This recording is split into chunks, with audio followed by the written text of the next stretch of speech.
So let's see the question. So the question is, the first ionization energy of magnesium, aluminium, phosphorus and sulfur follows the order.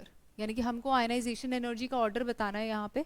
So ionization energy जो होती है वो increase करती है as we move from left to right in a period due to the increase in the effective nuclear charge, and it decreases as we move from top to bottom in a group due to the increase in the atomic size. तो अगर हम trend के बारे में लिखें, so ionization energy increases on moving from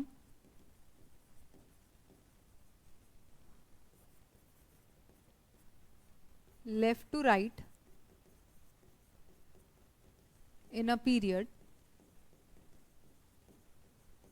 and it decreases as we move from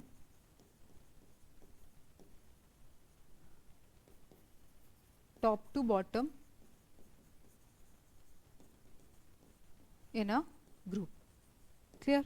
अब यहाँ पे हमें एलिमेंट्स दिए हुए हैं. मैग्नीशियम जो है वो ग्रुप नंबर 2 का एलिमेंट है. ठीक है. उसके बाद एल्यूमिनियम वो ग्रुप नंबर 13 का एलिमेंट है. And then phosphorus and then sulphur group number 15 का एलिमेंट है फॉस्फोरस, एंड ग्रुप नंबर 16 का एलिमेंट है सल्फर. तो लेफ्ट टू राइट हमारी आयनाइजेशन एनर्जी इंक्रीज होनी चाहिए थी. तो मेरा जो ऑर्डर होना चाहिए था वो sulphur, phosphorus, aluminium and magnesium ये होना चाहिए था. ठीक है.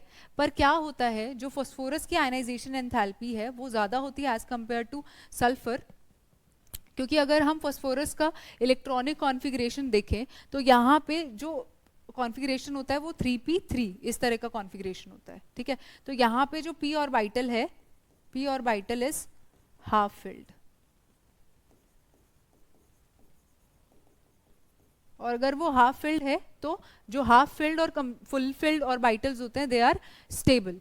ठीक है. अब अगर ये स्टेबल है तो ये अपना इलेक्ट्रॉन क्यों लूज करना चाहेगा, इसलिए इसमें जो अमाउंट ऑफ एनर्जी इसके इलेक्ट्रॉन को निकालने के लिए चाहिए वो ज़्यादा चाहिए एज कम्पेयर टू सल्फर. ठीक है. सिमिलरली अगर मैं मैग्नीशियम की बात करती हूँ तो मैग्नीशियम के केस में, अगर मैं मैग्नीशियम के केस में बात करती हूँ, जो कॉन्फ़िगरेशन होगा वो होगा 3p2.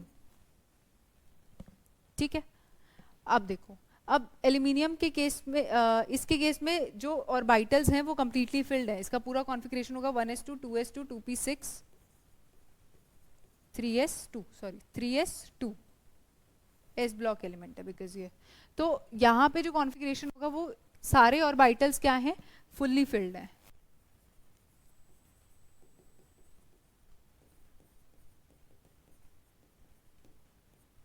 ठीक है.